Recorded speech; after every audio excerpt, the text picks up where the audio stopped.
Hello, dear students. Welcome back to my channel Physics SPC. A particle moves with simple harmonic motion in a straight line. A first toy second.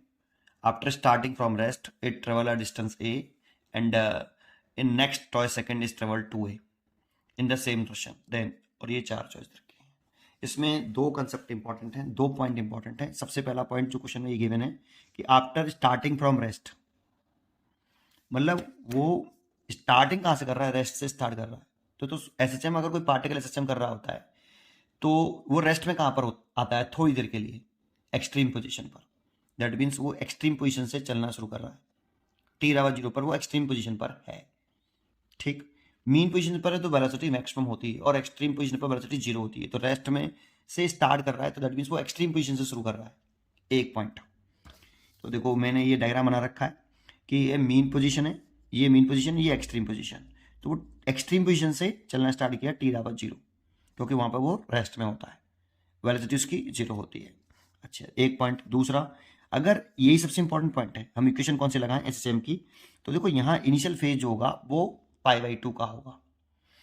क्यों? क्योंकि आपका वो particle, ये positive extreme है और ये negative extreme. तो positive extreme से चलना शुरू किया तो t=0, फेजर डायग्राम बनाया है मैंने ये. तो t=0 पर वो पॉजिटिव एक्सट्रीम पर है और वो ऐसे चल रहा है.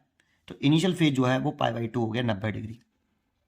और इनिशियल फेज अगर π/2 डिग्री 90 डिग्री हो गया तो इक्वेशन ऑफ एसएचएम कितनी होती है? Equation of SHM, general equation जो होती है वो x = a sin omega t plus five. और इनिशियल फेज जो है एट एक्सट्रीम पोजीशन पर से स्टार्ट करेगा तो इनिशियल फेज जो है 90 डिग्री होगा. तो a sin omega t plus π/2. अब ये सेकेंड क्वाड्रेंट में तो x बराबर a cos omega t. x = ये इंपॉर्टेंट सबसे ये है कि अगर हम यहाँ से चलें तो इक्वेशन ऑफ एसएचएम जो यूज करते हैं x बराबर a cos omega t use करते हैं. ये अगर हम यहाँ से शुरू करते हैं तो ठीक. एक पॉइंट आपका नोट करने वाला ये है. दूसरा, इसमें डिस्प्लेसमेंट एक और कंसेप्ट है लास्ट. देखो एक कंसेप्ट ये है कि स्टार्ट उसने यहाँ से किया है तो इक्वेशन कौन सी यूज करें? इक्वेशन ऑफ एसएचएम ये होगी x बराबर a cos ओमेगा t, क्योंकि उसका इनिशियल फेज π/2 का है. दूसरा कंसेप्ट जो मैं बता रहा हूं आपको वो डिस्प्लेसमेंट का है. Displacement always measure from mean position. Displacement mean position से मेजर करते हैं. ये दूसरा पॉइंट है. ठीक, बस यही दो कंसेप्ट है. अब इस क्वेश्चन को करते हैं सॉल्व. कैसे करें देखें, ध्यान देखिए. सोल्यूशन, अब मैं सोल्यूशन बता रहा हूं. जैसे सबसे पहले उसने मैं डायग्राम बना लूं कि मान लूं कि ये एक्सट्रीम पोजीशन है और ये इसकी मीन पोजीशन है. तो यहां पे t=0 है. यहां से इसने स्टार्ट किया और उसने डिस्टेंस चली a. यहां से यहां तक की डिस्टेंस चली उसने a और समय लगाया toy second.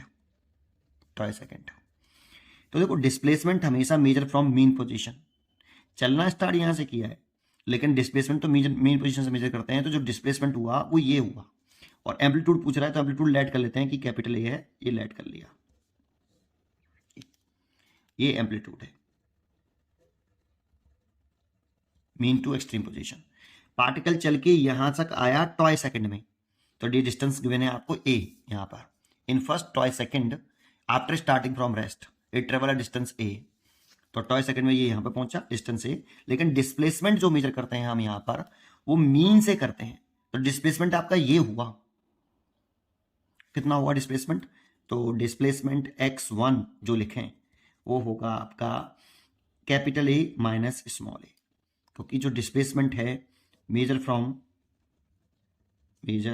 From mean position.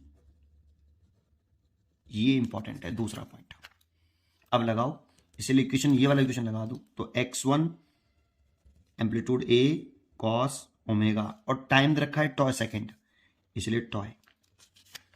और x1 की वैल्यू हो गई a minus a = capital A cos omega t. देखिए इक्वेशन वही फर्स्ट केस हो गया आपका, ये है ना, केस 1, केस फर्स्ट. अब केस सेकंड की बात करें. आगे क्या कह रहा है and in a next t second it travel to a. In the same direction. तो देखो अगर वो यहीं से अगले नेक्स्ट सेकंड में टॉय सेकंड में वो मान 2a डिस्टेंस चलता है, मान लो यहाँ चलता है, लेकिन यहां से यहां तक की इक्वेशन तो हमें पता ही नहीं है। यहां से यहां तक का इनिशियल फेज कितना है, अगर मैं यहां से स्टार्ट करता हूं, यहां से यहां तक का इनिशियल फेज ही नहीं मालूम मेरे को कि इनिशियल फेज कितना है यहां तक, यहां से यहां तक, है ना। तो इसीलिए मैं स्टार्ट यहीं से करूंगा जिससे मैं यही इक्वेशन लगा पाऊं। टॉय t/0 में यही मानूंगा बेटा, तभी तो मैं यही इक्वेशन लगा पाऊंगा, क्योंकि initial phase depends on initial position and direction of velocity. तो अगर मैं यहीं से स्टार्ट करूं तो मैं यही इक्वेशन लगा सकता हूं। इसीलिए मैं नेक्स्ट सेकंड केस में मैं क्या कर रहा हूं कि मैं स्टार्ट, वैसे वो क्वेश्चन में जो पूछ रहा कह रहा है वो बता देता हूं पहले। एक्सट्रीम और ये मीन, ये तो आपका एम्पलीट्यूड हो गया कैपिटल ए। तो देखो स्टार्ट वो यहां पर पहुंच गया है टॉय सेकंड में, और नेक्स्ट टॉय सेकंड में वो यहां आ गया है, नेक्स्ट टॉय सेकंड में, नेक्स्ट टॉय सेकंड में वो यहां आया। पहले उसने डिस्टेंस चली है ए, फिर डिस्टेंस चली उसने 2a, ये तो वो नेक्स्ट सेकंड में यहां पर पहुंचा। तो यहां से यहां तक टोटल टाइम कितना लगा, टॉय 2 टॉय, यहां से यहां तक की अगर हम बात करें तो टाइम लगा 2 टॉय, और डिस्टेंस कवर करी उसने 3a, लेकिन displacement measure from mean position. और इक्वेशन में यही वाला इक्वेशन तब यूज कर सकता हूं जब मैं एक्सट्रीम पोजीशन से शुरू करूं। ये वाली इक्वेशन जो मैं यूज कर सकता हूं तब कर सकता हूं जब मैं एक्सट्रीम पोजीशन से शुरुआत करूं। ठीक, तो जरा नेक्स्ट पेज पे देखते हैं। नेक्स्ट पेज ये ले लेते हैं और इसके नीचे ये वाला कवर कर लेते हैं थोड़ा सा, है ना, ये नीचे। ठीक है, अब जरा देखते हैं आगे आगे क्या करना है। ठीक है भाई, तो समझे। हाँ, तो नेक्स्ट केस में आपका डिस्प्लेसमेंट हो गया कितना, a-3a। ये डिस्प्लेसमेंट 3a, डिस्प्लेसमेंट a-3a क्यों लिखा, क्योंकि displacement measure from mean position. तो यहीं से शुरू होके वो यहां तक आया 2 टॉय सेकंड में, और डिस्प्लेस ये डिस्टेंस कवर करी उसने 3a, तो ये हो जाएगी डिस्प्लेसमेंट हो जाएगा a-3a एक। एंड इक्वेशन द्वारा से देखो मैं यही लगा रहा हूं x2 बराबर a cos ओमेगा t, ये। लेकिन यहाँ ये कितने टाइम इंटरवल में है, टाइम है आपका 2 टॉय, इतने टाइम इंटरवल में वो यहाँ होगा। और ये इक्वेशन में तभी लगा सकता हूं जब मैं एक्सट्रीम टू मीन चलूं, एक्सट्रीम से चलना शुरू करूं तब लगा सकता हूं a cos ओमेगा t। इसीलिए मैं यहीं से चल रहा हूं, यहां से यहां चलूंगा तो मेरे पास इसका इनिशियल फेज कितना है और क्या इक्वेशन यूज करूं उसके लिए फिर मेरे को दोबारा से करना पड़ेगा। इसलिए मैं यहीं से शुरू कर लूं तो ज्यादा बेटर है। ठीक, चलिए अब x2 की वैल्यू पुट करिए, a-3a इजुकल टू ये a ही है, और cos ओमेगा, और t जो है टॉय टू टॉय। टाइम जो लगा है बेटा, अब मैं यहां से कंसिडर किया, यहां से यहां तक टॉय और फिर यहां से यहां तक टॉय, तो टोटल टॉय 2 टॉय हो गया। और ये यहां से यहां तक 3a लेट कर लिया, और यहीं से क्यों क्यों शुरू कर रहे हैं, क्योंकि मैं जो इक्वेशन जानता हूं वो एक्सट्रीम से के लिए वैलिड है। ये इक्वेशन एक्सट्रीम से चलना शुरू करके तब इक्वेशन वैलिड है, अदरवाइज ये वैलिड नहीं है। ठीक, चलिए अब क्या करें, अब क्या करें, क्या क्या करें, तो a-3 आसान है। देखो अब आगे कैलकुलेशन रह गई, अब फिजिक्स खत्म होगा, इसमें ओनली मैथमेटिक्स करके दिखाऊंगा पूरा, बस बने रहें। a cos 2 omega toy. अब देखो ये हमारे पास 2 ओमेगा टॉय है, और इसमें पहली इक्वेशन में cos ओमेगा टॉय है, ओमेगा टॉय है, ये टॉय है। तो cos 2 थीटा का फॉर्मूला याद आ रहा होगा आपको, इक्वेशन नंबर 2। और इक्वेशन 1 भी लिख लेता हूं मैं यहीं, a-a is equal to capital A cos omega t. तो देखो मैं यहां से cos ओमेगा टॉय निकाल सकता हूं इस इक्वेशन से, इक्वेशन 1 है ये, यहां से मैं ओमेगा टॉय निकालूं तो a-a divide by capital A। और एक फॉर्मूला हम जानते हैं कि cos 2 theta is equal to 2 cos square theta minus 1। ये वाला मैं फॉर्मूला लगा रहा हूं इक्वेशन सेकंड में, from equation second a-3a is equal to a cos 2 omega t. और इस 2 ओमेगा टॉय की जगह पे मैं ये फॉर्मूला लगा रहा हूँ। ठीक है, ये मैं फॉर्मूला यूज कर रहा हूँ। तो a-3a is equal to a cos 2 omega t की वैल्यू पुट करूँ तो ये लिख सकता हूँ 2 cos square omega t minus 1, ऐसे। अब केवल कैलकुलेशन 3a और 2, इसकी वैल्यू में यहाँ से ये पुट कर सकता हूँ, कितनी, a minus A over capital A उसका स्क्वायर -1।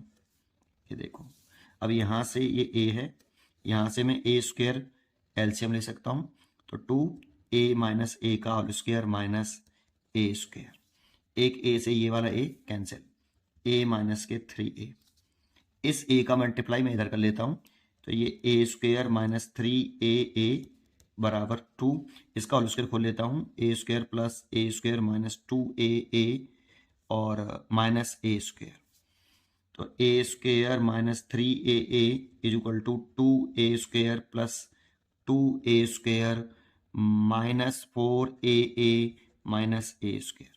देखो ये 2a स्क्वायर में से a स्क्वायर घटा दें तो a स्क्वायर प्लस का, तो ये देख आपका ये कट गया, इसको इधर ले आए तो 4a माइनस 3a बराबर 2a स्क्वायर, तो यहाँ से ये a बचा और ये 2a स्क्वायर। देखो एक a से a कैंसिल, देन एम्पलीट्यूड जो निकल के आया आपका वो 2a आया, तो एम्पलीट्यूड तो 2a है, एम्पलीट्यूड तो 2a, एक तो आंसर यही है हमारा एम्पलीट्यूड। तो एम्पलीट्यूड तो मैच कर रहा है कि नहीं देखें चॉइस में, एम्पलीट्यूड ऑफ मोशन इज 3 है और एम्पलीट्यूड मोशन इज 4 है, तो एम्पलीट्यूड वाला तो मैच नहीं कर रहा भाई, ना ए मैच कर रहा ना सी मैच कर रहा, क्योंकि एम्पलीट्यूड तो 2a आया है, एम्पलीट्यूड तो 2a आया है। अब एम्पलीट्यूड टाइम पीरियड पूछ रहा है, तो टाइम पीरियड कहाँ से निकालें, तो इक्वेशन फर्स्ट से सॉल्व कर सकते हैं, फ्रॉम इक्वेशन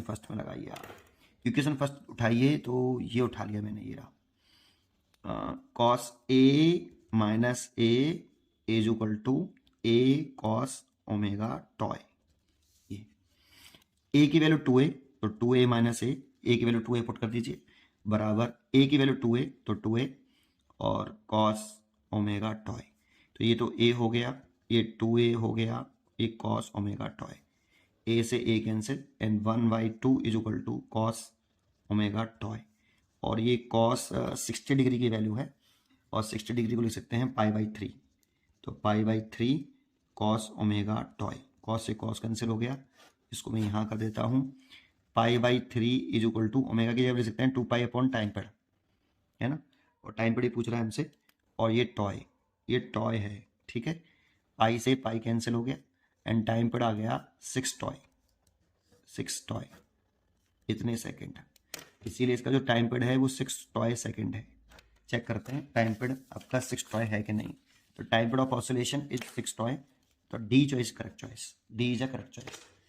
ठीक, आपको उम्मीद करता हूँ ये समझ में आया होगा, पढ़ते रहिए और खुश रहिए, थैंक यू।